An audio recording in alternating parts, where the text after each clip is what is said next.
अस्सलाम वालेकुम, मेरा नाम है फ़रीहा खान और आप देख रहे हैं इंग्लिश विद रोशनी। तो ये जो एडिटोरियल है इसका टाइटल है ब्रेक्सिट डील। तो इस एडिटोरियल में वो ये बात कर रहा है कि ब्रिटेन जो यूरोपियन यूनियन का पार्ट थी अब उससे सेपरेट हो गई है।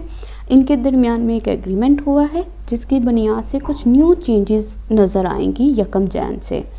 तो इस एडिटोरियल में वो कह रहा है कि अब देखना ये है कि किस तरह से ब्रिटेन जो है अपने न्यू कनेक्शंस को लेकर चलता है और अब इसको ये साबित भी करना होगा कि ये इसका सबसे बेस्ट डिसीजन था यूरोपियन यूनियन से अलग होने का।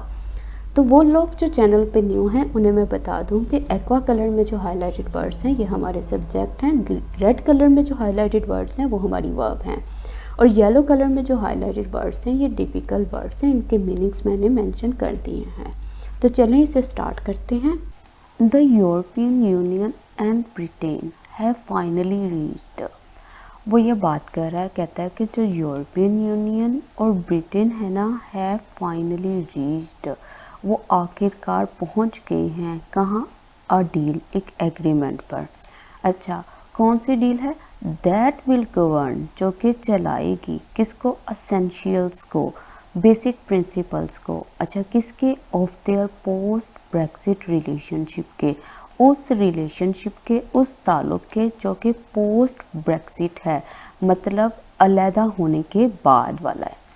तो अब वो ये बात कर रहा है, कहता है कि जो यूरोपियन यूनियन है और ब्रिटेन है वो फाइनली आखिरकार एक एग्रीमेंट पे पहुंच गए हैं और ये वो डील है, ये वो एग्रीमेंट है जो कि चलाएगा उनके बेसिक प्रिंसिपल्स को इस पोस्ट ब्रेक्सिट रिलेशनशिप के बाद।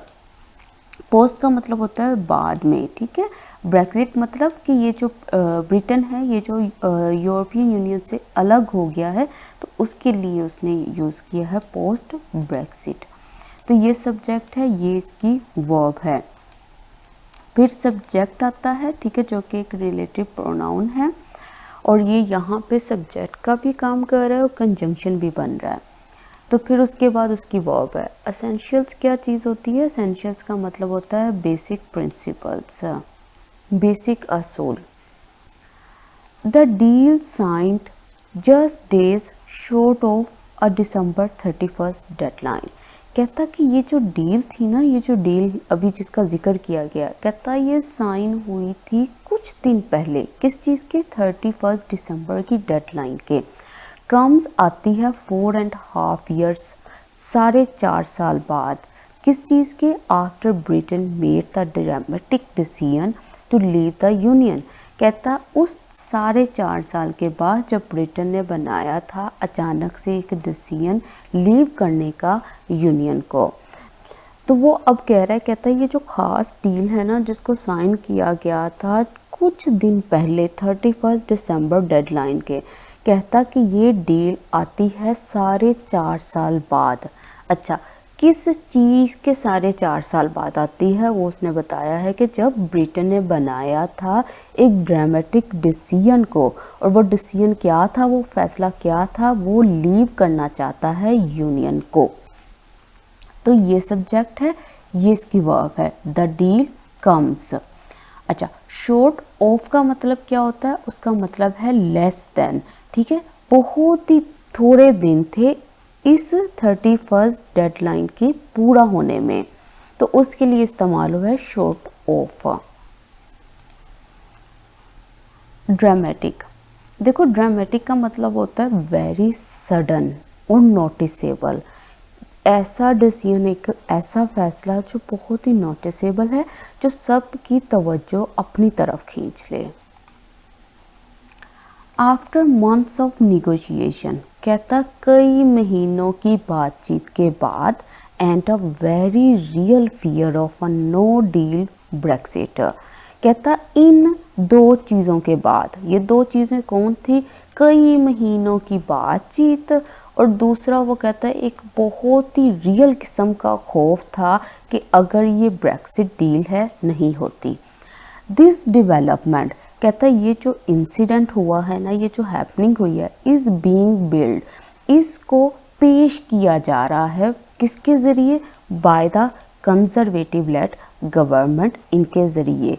अच्छा, किस रूप में एज लगा के बता रहा है, something of a Christmas miracle, कि ये कुछ क्रिसमस मिरेकल ही लगता है, ये क्रिसमस मौजज़ा ही लगता है। अच्छा, कौन सा मिरेकल? कहता दैट हैज़ कम, कहता जो कि आया है एट अ टाइम, उस वक़्त, व्हेन पोस्ट ब्रेक्सिट कंसर्न्स, जब ये इसको अलहदा होने के बाद ये जो कंसर्न्स हैं एंड कोरोना वायरस डेथ्स, और कोरोना वायरस के ज़रिए जो अमवात हैं, हैव कास्ट अ शैडो, वो फीका कर चुके हैं किसको? फेस्टिव पीरियड को। तो ये सेंटेंस ज़रा लंबा है, इसको ज़रा तवज्जो से देखें। वो कह रहा है कई महीनों की निगोशिएशन के बाद और उस खौफ के बाद कि अगर डील नहीं होगी, कहता है ये जो इंसिडेंट है इसको पेश किया जा रहा है कंजर्वेटिव लेड गवर्नमेंट के ज़रिए कि ये कुछ क्रिसमस का मिरेकल है, मौजज़ा है, जो उस वक़्त आया है जब ब्रेक्सिट की कंसर्न्स, उसकी जो वरीज थी, उसकी जो एंग्जाइटीज़ थी और कोरोना वायरस की जो अमवात थी, उन्होंने फीका कर दिया फेस्टिव पीरियड को। तो इस तरीके से उसने अपनी बात को कन्वे किया है कि ये सारी चीज़ें हैं, इन चीज़ों के बाद हैपन हुई हैं। डेवलपमेंट का मतलब क्या है? डेवलपमेंट का मतलब है हैपनिंग इंसिडेंट, कि ये जो वाक़या हुआ है। अच्छा, बिल्ड का मतलब क्या है?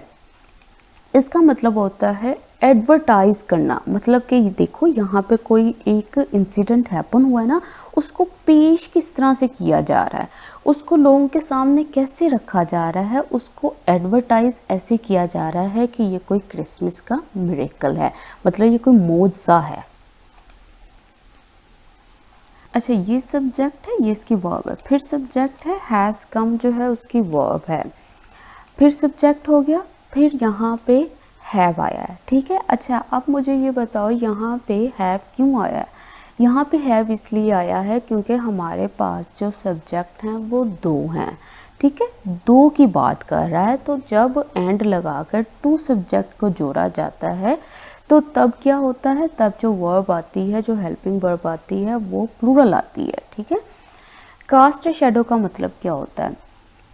अगर कोई चीज़ कास्ट और शैडो करती है ना, किसी चीज़ के ऊपर अपनी परछाई डालती है, अपना साया डालती है, तो इसका मतलब है वो चीज़ स्पॉइल कर रही है, ख़राब कर रही है एक अच्छी सिचुएशन को उस चीज़ के साथ जो कि अनप्लेजेंट है, जो कि अच्छी नहीं है, ठीक है। अब इसको इमेजिन करो, इसके लिए ये एग्जाम्पल मैं लाई हूँ। वो देखो, वो कह रहा था बॉयज़ ब्रोकन फिंगर। अब ये लड़का था, उसका बर्थडे है, बच्चे कितना खुश होते हैं अपनी बर्थडे पार्टीज़ पे, तो वो बहुत खुश था कि मेरी बर्थडे है, मैं सेलिब्रेट करूँगा। तो ये हुआ कि सुबह सुबह या शाम तक उसकी ना एक फिंगर टूट गई, ठीक है। अब ये जो फिंगर का टूटना था ना, उसकी वजह से उसकी जो बर्थडे पार्टी का वो जो मज़ा था ना, वो सारा किरकिरा हो गया, वो सारे का सारा जो है ना वो फीका हो गया। तो मतलब एक ऐसी चीज़ जो अनप्लेजेंट होती है और वो अच्छी चीज़ के ऊपर अपनी परछाई डाल के उसको फीका कर देती है। और यहाँ पे फीका किसने किया था? और यहाँ पे फीका किसने किया था फेस्टिव पीरियड को? इन कंसर्न्स ने, इन वरीज ने और इस कोरोना वायरस डेथ्स ने। तो कंसर्न्स के ऊपर मैंने एक वीडियो अपलोड की है, कंसर्न और कंसर्निंग के बारे में, उसका लिंक मैं यहाँ पे डाल दूँगी, उसको आप चेक कर लीजिएगा, उसमें मैंने सारे डिफरेंसेस आपको बताए हैं। अच्छा, कास्ट शैडो के लिए ना एक और वर्ड भी इस्तेमाल होता है, डैम्पन करना, ठीक है। डैम्पन का मतलब भी होता है कि किसी चीज़ की जो अच्छी चीज़ है, अच्छी क्वालिटी है, उसको फीका कर देना, उसको ख़राब कर देना।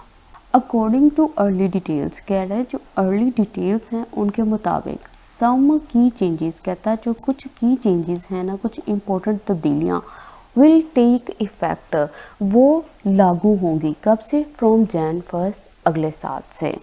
तो सिंपल सेंटेंस बना हुआ है, अर्ली डिटेल्स के मुताबिक जो इम्पोर्टेंट चेंजेस हैं, तब्दीलियां हैं, वो अपना असर पकड़ेंगी, वो स्टार्ट हो जाएंगी लागू होना कब? अगले साल से। विल टेक इफ़ेक्ट, इसका मतलब क्या होता है?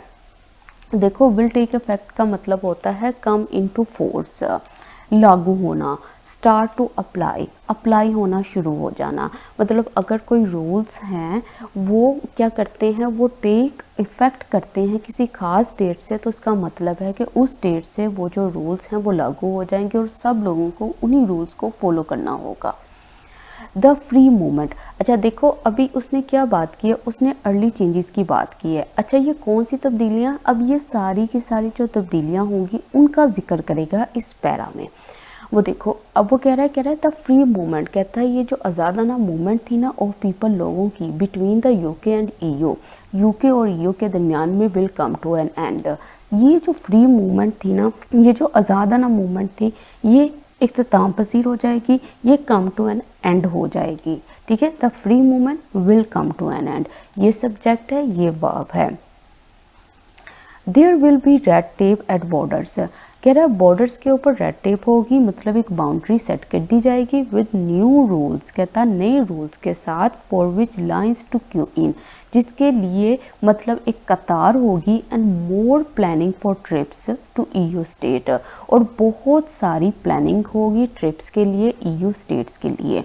तो मतलब अब चीज़ें जो हैं वो बिल्कुल सेम नहीं होंगी, काफ़ी तब्दीलियां जो हैं वो देखने को नज़र आएंगी। जैसे उसने कहा कि जो बॉर्डर्स हैं वहाँ पे रेड टेप होगी, नए रूल्स जो होंगे वो लगाए जाएंगे, और बहुत सारी प्लानिंग्स की जाएंगी ट्रिप्स के लिए ईयू स्टेट के लिए। अब ये आसान नहीं होगा, क्यों? क्योंकि जो फ्री मूवमेंट है उसको कम टू एन एंड हो गई है, उसके ऊपर फुल स्टॉप लग गया है। तो ये सब्जेक्ट है, ये इसका वर्ब है। Importers and exporters in England, कहता है जो इम्पोर्टर्स और एक्सपोर्टर्स इंग्लैंड में है, स्कॉटलैंड में है एंड वेल्स में है, विल रिक्वायर कस्टम्स डिक्लेरेशंस, उनको ज़रूरत होगी किस चीज़ की? कस्टम डिक्लेरेशन की। इन द सेम वे, उसी तरीके से, उसी तरह से, एज जैसा कि दे डू, जो वो करते थे, विद कंट्रीज़, कंट्रीज़ के साथ, आउटसाइड द ईयू। तो अब वो कहता है कि चीज़ें इस तरह से तब्दील हो रही हैं कि जो इंपोर्टर्स हैं और एक्सपोर्टर्स हैं इंग्लैंड में, स्कॉटलैंड में, वेल्स में, उनको भी ज़रूरत होगी कस्टम डिक्लेरेशन की, उसी तरह से जिस तरह से उनको ज़रूरत होती थी दूसरी कंट्रीज़ के साथ जो कि ईयू से बाहर थी। तो अब ये सब्जेक्ट है, ये इसकी वर्ब है, फिर दे, फिर डू। फॉर ईयू सिटीजन्स, कह रहा है ईयू सिटीजन्स के लिए इन द यूके, जो यूके में है, rights will remain the same, कहता जो राइट्स हैं, जो हकूक़ है वो सेम होंगे, अनटिल, कहता उस वक़्त तक, जून 30, 2021 तक, आफ्टर विच, जिसके बाद they will have to check, उनको चेक करना होगा, इफ़ दे कैन स्टे, कि अगर वो स्टे कर सकते हैं यहाँ पे। तो ईयू सिटीजन के लिए क्या होगा, जो यूके में है, राइट्स जो हैं वो सेम रहेंगे उस वक़्त तक, कब तक? जब तक 30 जून 2021 नहीं आ जाती। आफ्टर विच, कहता उसके बाद उनको देखना होगा कि अगर वो यहाँ पे रह सकते हैं कि नहीं। तो ये जो चीज़ है, ये सब्जेक्ट है, विल रिमेन उसकी वर्ब है, फिर सब्जेक्ट है, फिर वर्ब है। Will have to, has to और हैव टू हमें क्या बताता है? हमें बताता है कि ऐसा काम करना ही होगा, मजबूरी को भी बताता है, ठीक है। और विल बता रहा है कि फ्यूचर में उनको ऐसा काम करना ही होगा, फिर सब्जेक्ट है, फिर उसकी वर्ब है।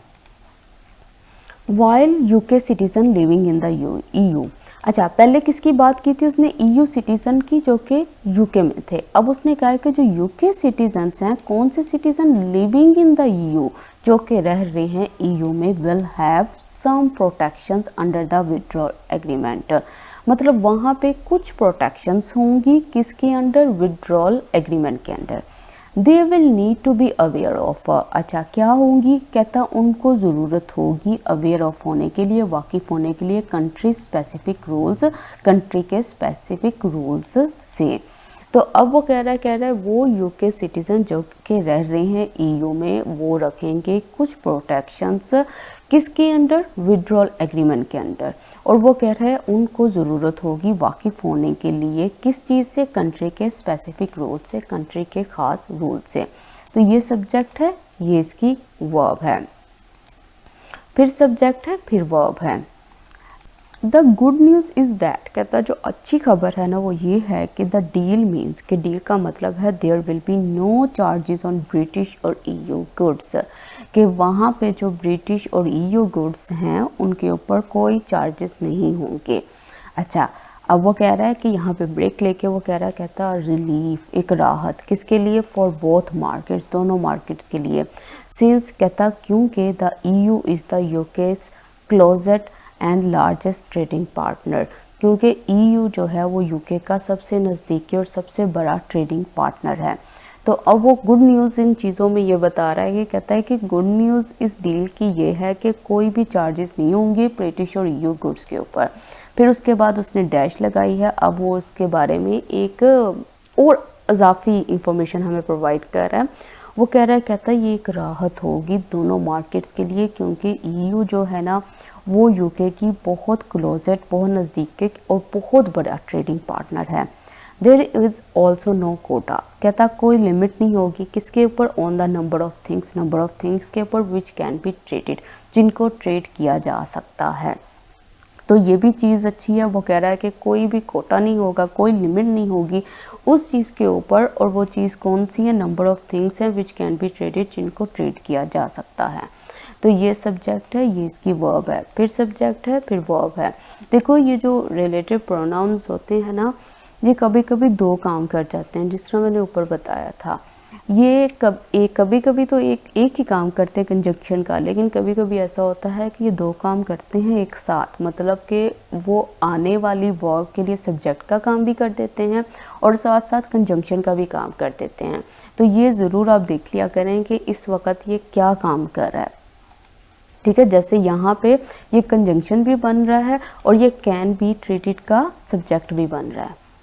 ऑल्दो अगरचे the coming days will see the deal, कहता है जो आने वाले दिन है ना वो देखेंगे, क्या देखेंगे, विद इट्स टर्म्स, कहता है इसकी टर्म्स के साथ, रिपोर्टेडली, कहता है ऐसी रिपोर्ट आई है, कंटेन, वो कंटेन करते हैं, रखते हैं, इन अ 2000 पेज डॉक्यूमेंट, इस डॉक्यूमेंट को जो कि 2000 सफ़ों का है। एनालाइज्ड, कहता है ये जो डील है जिसको एनालाइज किया गया है टू द लास्ट डिटेल, आखिरी डिटेल तक। द फैक्ट, कहता हकीकत, दैट ये कि an accord was actually reached, कि ये जो अकॉर्ड है, ये जो एग्रीमेंट है, वॉज एक्चुअली रीच्ड, कि वाकई में ये जो एग्रीमेंट है ये हो गया है। ये जो फैक्ट है विल कम, वो आएगा एज रिलीफ के तौर पर, राहत के तौर पर, टू बोथ साइड्स, दोनों साइड्स के लिए। तो अब वो ये बात कर रहा है, वो कह रहा है कि अगरचे जो आने वाले दिन है ना वो देखेंगे डील को, अच्छा किसके साथ, कहता है इसकी टर्म्स के साथ, इसकी शराइत के साथ, जो कि कंटेन करती हैं 2000 पेज डॉक्यूमेंट को, और कहता कि ये वो डील है जिसको एनालाइज किया गया है लास्ट डिटेल्स तक। कहता ये हकीकत कि ये अकॉर्ड जो है, ये एग्रीमेंट है, ये वाकई में हो गया है, ये वाला जो फैक्ट होगा ये आएगा एक राहत के तौर पर दोनों साइड्स के लिए। तो ये यहाँ से यहाँ तक हमारा सेंटेंस था। तो अगर तो आप बिगनर हो तो स्टार्ट में ये यहाँ से इस डैश तक ये जो भी इंफॉर्मेशन लिखी हो इसको कुछ सेकंड के लिए आप स्किप कर दिया करो और इसको यहाँ से रीड करके और यहाँ तक पढ़ा करो। जैसे although the coming days will see the deal, ठीक है, वो देखेंगे डील को। अच्छा कौन सी डील है, एनालाइज्ड, ठीक है। इस तरह करने से आपको जो है ना ज़्यादा आसानी से समझ आ जाएगा, क्योंकि ये मैंने बताया था डैश के अंदर जो इन्फॉर्मेशन होती है वो ऑफ टॉपिक होती है। अच्छा अब ये हमारा सब्जेक्ट है, ये इसकी वर्ब है, फिर सब्जेक्ट आता है, ठीक है। अब इसकी वर्ब जो है वो यहाँ पे पड़ी हुई है और ये जो अकॉर्ड है इसका सब्जेक्ट, इसका जो वर्ब है वो किधर है, वो ये है। देखो अगर तो आप बिगनर हो स्टार्ट में आपको नहीं पता चलेगा कि ये जो फैक्ट है, ये जो अकॉर्ड है, इसकी वर्ब कहाँ पे पड़ी हुई है। देखो यहाँ पे रीच्ड आया है, फिर वेलकम आया है, तो ऐसी चीज़ें जो होती हैं ये कंफ्यूज करती हैं और ऐसे सेंटेंसेस को आप 2 से 3 बार रीड किया करो अगर आप बिगनर लेवल पे हो। अकॉर्ड का मतलब क्या होता है, एग्रीमेंट, ठीक है। Fears of not reaching a deal, कहता है ये जो खौफ था ना कि ये डील नहीं होगी, वर हाई, वो बहुत हाई थे इन ब्रिटेन में। वेयर, कहता है जहाँ पे एन इकोनॉमी ऑलरेडी बेटर, जो पहले से मुतासिर है बाय कोविड-19 के ज़रिए, was bracing for further shocks, वो अपने आप को प्रिपेयर कर रही थी मज़ीद शॉक्स के लिए। तो अब वो कह रहा है, कहता है ये जो खौफ थे कि ये डील नहीं होगी ये बहुत ज़्यादा थे ब्रिटेन में, कहता और ये वो ब्रिटेन है जहाँ पे जो इकोनॉमी है वो बहुत बुरे तरीके से ऑलरेडी मुतासिर हो चुकी है और अपने आप को ब्रेस कर रही है, तैयार कर रही है मज़ीद शॉक्स के लिए। तो अब ये सब्जेक्ट हो गया, ये इसकी वर्ब हैं, फियर्स वर हाई, ठीक है। उसके बाद एन इकोनॉमी हमारा सब्जेक्ट है, वॉज ब्रेसिंग उसकी वर्ब है कि ये जो इकोनॉमी है वो ब्रेस कर रही है। ब्रेस करने का मतलब क्या होता है, गेट रेडी, तैयार होना, फॉर समथिंग डिफ़िकल्ट और अनप्लेजेंट, उस चीज़ के लिए जो डिफ़िकल्ट है वो और अनप्लेजेंट है, उस चीज़ के लिए वो खुद को तैयार कर रही है। और तैयार किसके लिए कर रही है, फर्दर शॉक्स के लिए। बैटर्ड का मतलब क्या होता है, बैटर्ड का मतलब होता है डैमेज्ड, वोर्न डाउन, बीटन, कि वो इकोनॉमी जो कि डैमेज्ड हो चुकी है, जो कि बहुत बुरे तरीके से मार खा चुकी है इस कोविड-19 की ज़रिए। विदाउट दिस डील, कहता है इस डील के बगैर, विच नाउ गवर्नर्स, जो कि नाउ वो कंट्रोल करती है अ टैरिफ फ्री ट्रेड रिलेशनशिप को, एक उस रिलेशनशिप को जो टैरिफ फ्री है। प्राइसेस फॉर द गुड्स, कहता है जो प्राइसेस है ना गुड्स के लिए, अच्छा कौन सी goods, Britain buy from sales to the EU, जो ब्रिटेन जो है वो ख़रीदता है या सेल करता है EU को, ये जो प्राइसेस हैं वुड हैव सोर्ड, ये बहुत ज़्यादा जो है वो इंक्रीज़ हो जाते हैं। तो अब वो कह रहा है, कहता है इस डील के बगैर, कहता है जो कि कंट्रोल करती है टैरिफ फ्री ट्रेड रिलेशनशिप को, प्राइसेस जो हैं गुड्स की, अच्छा कौन सी गुड्स की, कहता है जो कि ब्रिटेन ख़रीदता है सेल करता है EU को, वो जो प्राइसेस है ना वो इस टाइम शॉर्ट हो जाती, वो इंक्रीज़ हो जाती। तो अब ये देखो ये सब्जेक्ट है, ये इसकी वर्ब है, गवर्न करने का मतलब कंट्रोल करना भी होता है। फिर उसके बाद प्राइसेस हैं और उसके बाद ब्रिटेन है, ठीक है, दो सब्जेक्ट आए हुए हैं और यहाँ पे टू वर्ब्स नज़र आ रही हैं। तो ये कैसे पता चलेगा कि इसकी वर्ब कौन सी उसकी वर्ब कौन सी है, ये पढ़कर पता चलेगा। तो ये जो ब्रिटेन सब्जेक्ट है इसकी जो वर्ब है वो ये पड़ी हुई है, बाइज फ्रॉम और सेल्स, और ये जो प्राइसेस है इसकी जो वर्ब पड़ी हुई है वो ये पड़ी हुई है, वुड हैव सोर्ट। अच्छा सोर होने का मतलब क्या होता है, इसका मतलब होता है इंक्रीज़ हो जाना, राइज हो जाना, रैपिडली बहुत तेज़ी से किसी चीज़ का बढ़ जाना। There was also a sense, कहता है एक ऐसी भी सेंस थी, एक ऐसी भी बात थी दैट ये कि the EU wanted to punish Britain, कि EU जो है वो चाहता है पनिश करना ब्रिटेन को, which is the first member state, कहता है जो कि पहली मेंबर स्टेट है लीविंग द यूनियन, जो कि लीव कर रही है यूनियन को। दिस मच वॉज सेट, कहता है ऐसा कुछ कहा गया था by British prime minister Boris Johnson recently.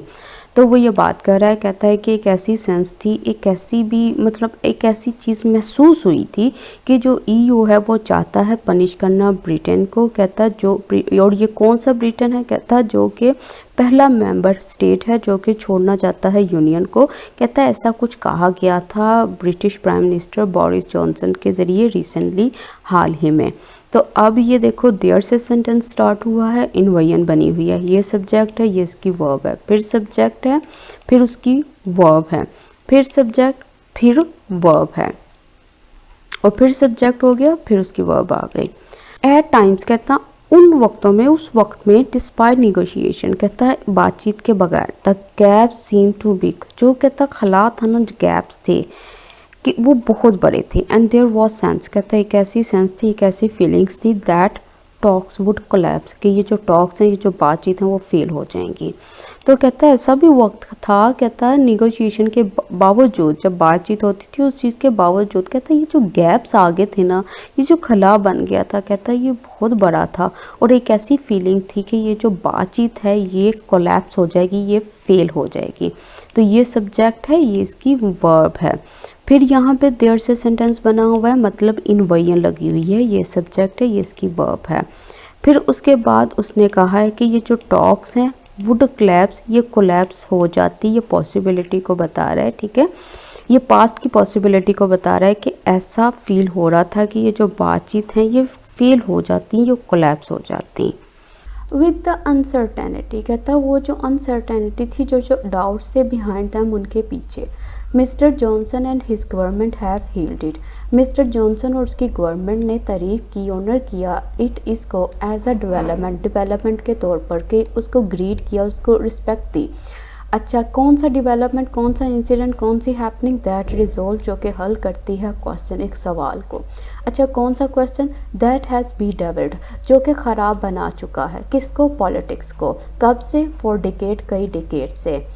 All eyes कहता तमाम नज़र जो है ना, are now on how the new ties will fare, कहता अब सारी नज़रें इस बात पर हैं कि न्यू कनेक्शन से जो हैं वो किस तरह से फेयर करते हैं, किस तरह से आगे जाते हैं। तो वो कह रहा है कि इन सब अनसर्टेनिटी के जो कि इनके पीछे थी, मिस्टर जॉनसन और उसकी गवर्नमेंट ने तारीफ़ की है इस डेवलपमेंट की, जो कि हल करती है एक सवाल को जिसने ख़राब कर रखा था पॉलिटिक्स को कई डिकेड से। अब तमाम नज़रें वो कहता है कि इस बात पर हैं कि ये जो नए कनेक्शंस हैं वो किस तरह से आगे जाते हैं। ये सब्जेक्ट है, ये वर्ब है। हेल करने का मतलब होता है ऑनर करना, सैल्यूट करना, ग्रीट करना। सब्जेक्ट वर्ब, फिर सब्जेक्ट फिर वर्ब। बी डेविल का मतलब होता है स्पॉइल करना, रियून करना। देखो ये बना है बी और डेविल से। बी का मतलब होता है होना, डेविल का मतलब होता है ख़राब। अगर कोई इंसान डेविल होगा तो वो अच्छे काम तो नहीं करेगा ना, वो तो ख़राब काम करेगा, तो वो स्पॉइल करेगा, रियून करेगा चीज़ों को। तो इस तरह से ये वाला जो वर्ब है इसको आप याद रखिएगा। अच्छा, फिर सब्जेक्ट है, फिर वर्ब। सब्जेक्ट वर्ब, फिर का मतलब होता है प्रोसीड करना, गेट अलोंग करना, आगे जारी रखना। बट द करंट यूफोरिया, कहता है ये जो करंट खुशियाँ हैं ना, should certainly not down play, इसको कम नहीं कर देना चाहिए। द नीड, ज़रूरत को। नीड किसके, स्क्रूटनी की, जांच पड़ताल की। तो वो कह रहा है कि कहता है कि जो करंट इतनी खुशियाँ इनको मिली हुई हैं, इतना खुश हैं कि हम ये सेपरेट हो गए हैं, तो कहता है ये जो चीज़ है इसको कम नहीं कर देना चाहिए उस ज़रूरत को जो कि है स्क्रूटनी की। डाउन प्ले का मतलब क्या होता है, इसका मतलब होता है किसी चीज़ को लेस इम्पोर्टेंट कर देना, उसकी अहमियत को ख़त्म कर देना उस चीज़ से जितनी वो अहमियत रखता है। यूफोरिया का मतलब होता है happiness, Joy, delight, excitement. Scrutiny का मतलब होता है एग्जामिनेशन, इंस्पेक्शन, इन्वेस्टिगेशन, जांच पड़ताल करना। Mr Johnson government now has to prove, कहता अब मिस्टर जॉनसन की गवर्नमेंट को लाजमी प्रूव करना चाहिए दैट ब्रेक्सिट, कहता ये जो ब्रेक्सिट है ना, कौन ब्रेक्सिट, कहता एन इशू, एक मसला। कौन सा मसला, that bitterly divided the nation, जिसने बहुत बुरे तरीके से डिवाइड कर रखा था नेशन को। Brexit was well worth it, कहता है ये जो ब्रेक्सिट है, ये जो एग्ज़िट हुआ है, ये बिल्कुल ठीक हुआ है। तो कहता है मिस्टर जॉनसन की गवर्नमेंट को अब लाजमी ये साबित करना होगा कि ये जो ब्रेक्सिट था ये बिल्कुल ठीक हुआ है। कहता है ये वो इशू था जिसने बहुत बड़े तरीके से डिवाइड कर रखा था नेशन को। तो ये सब्जेक्ट है, ये इसकी वर्ब। फिर सब्जेक्ट आ रहा है और फिर इसकी वर्ब है, फिर सब्जेक्ट फिर वर्ब। तो आज का एडिटोरियल कंप्लीट हो गया है। इलेक्ट्रिसिटी ना होने की वजह से मुझे पहले वाला एडिटोरियल लेना पड़ा। तो मुझे कमेंट सेक्शन में ज़रूर बताइएगा आपको वीडियो कैसी लगी। इस वीडियो को एक लाइक ज़रूर दीजिएगा और इसको शेयर कीजिएगा। तो इसके साथ ही मुझे इजाज़त दें। अल्लाह हाफ़िज़।